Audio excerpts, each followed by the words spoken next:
दिनाच्या दिनी 80वा स्वातंत्र्य दिवस आपण साजरा करत असताना 80 वर्षाचं जर आपण अवलोकन केलं तर आपण स्वातंत्र्य होऊन सुद्धा आपल्याला काय मिळालं याचं आत्मचिंतन करण्यासाठी म्हणून आज आपण डॉक्टर बाबासाहेब आंबेडकरांच्या या स्मारकापाशी जमलेलो आहोत।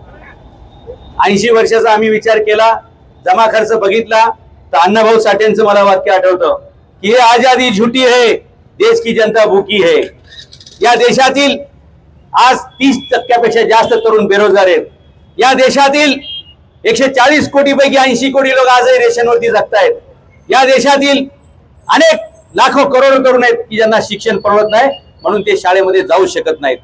या देशामध्ये बेरोजगारीची समस्या कोणी बोलत नाही। सगळ्या खाजगी शाळा मनमानी फी लुटतायत त्याच्यावर कोणी बोलत नाही। सरकारी शाळा बंद पडतायत त्याच्यावर कोणी बोलत नाही। सरकारी दवाखाने बंद पडतायत त्याच्यावर कोणी बोलत नाही। सरकारी बस बंद पडतायत त्याच्यावर कोणी बोलत नाही। सरकार चालू आहे त्याच्यावर कोणी बोलत नाही। सरकार चालू आहे, सरकार चालू आहे पण त्याच्यावर कोणी बोलत नाही। खरं तर लोकांनी याच्यावरती बोललं पाहिजे। काय बोललं पाहिजे? बोललं की अंगावर गुन्हे दाखल करतात। या तुम्ही इकडे येऊ शकता, इथं उभं राहू शकता। या उद्या बेरोजगारीसाठीच आपला कार्यक्रम आहे आजचा। या इथे या। काय त्याच्यावर काय लिहिलंय? लाईट हाऊस कौशल्य पीसीएमसीच आहे का? ते बॅनर बाजूला घे आणि तुम्ही उभे राहा। नाही तर काय व्हायचं, लोकांना वाटायचं आम्ही तुमच्याकडून जाहिरातीचे पैसे घेतले। काय गैरसमज झाला। तुम्ही बाकी उभे राहा, बॅनर राहू दे। हा इथं भारत माता इकडे या, तुमच्यासाठीचे आणि योग्य मुद्दे जे तुम्ही आलेले आहेत। या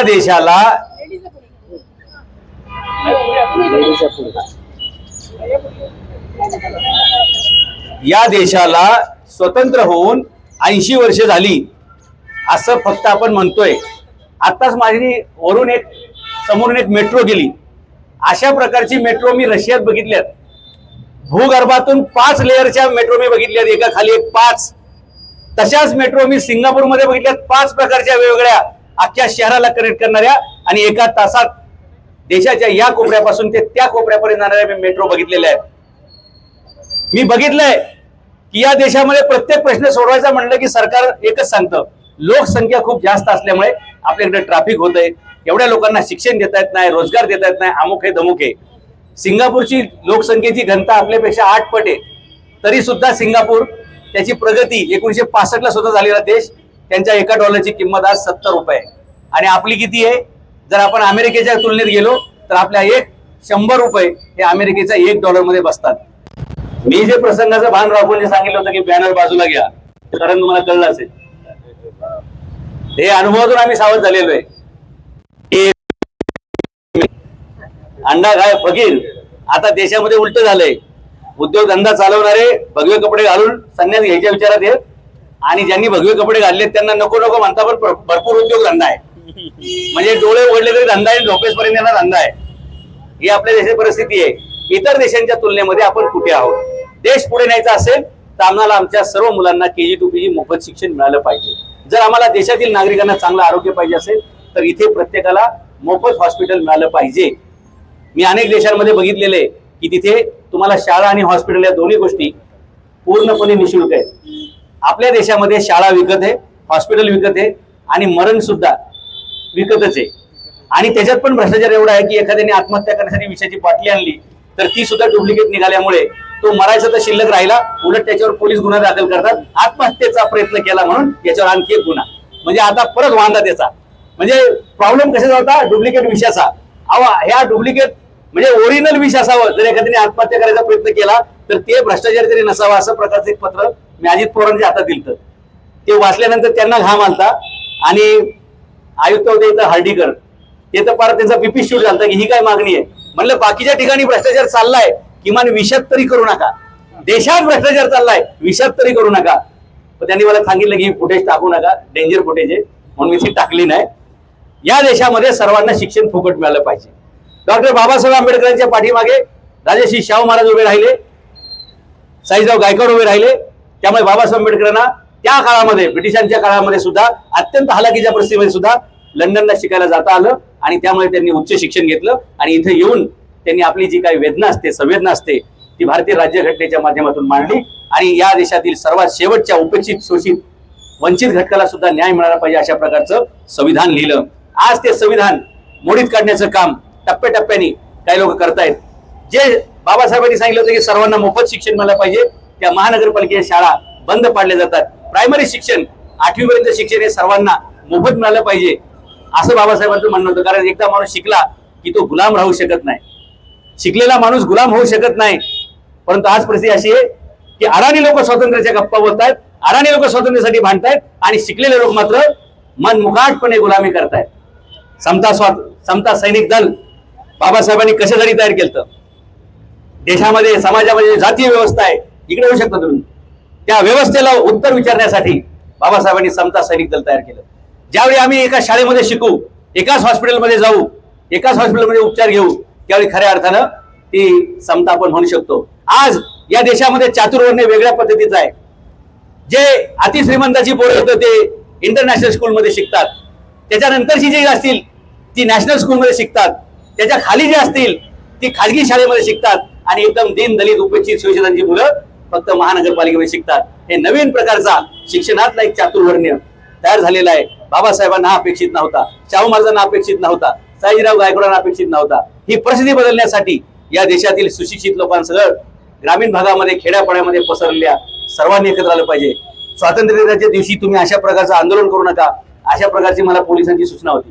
पण मी पोलिसांना सांगितलं की याच्यापेक्षा दुसरा दिवस आम्हाला योग्य वाटत नाही, कारण हे नवीन स्वातंत्र्याची लढा आम्हाला सुरू करावा लागेल. ज्या देशामध्ये आम्हाला प्यायला पाणी मिळत नसेल, ज्या देशामध्ये आम्हाला शिक्षण मिळत नसेल, ज्या देशामध्ये आम्हाला आरोग्याच्या व्यवस्था मिळत नसेल, ज्या देशामध्ये महिला सुरक्षित नसतील, त्याला स्वातंत्र्य म्हणणं हा स्वातंत्र्याचा मला अपमान वाटतो. आणि म्हणून आम्हाला स्वातंत्र्याचा अपमानच काय? आमची एखादी महिला भगिनी रात्री 11 वाजता निर्भयपणे एखाद्या रस्त्यावर चालू शकेल?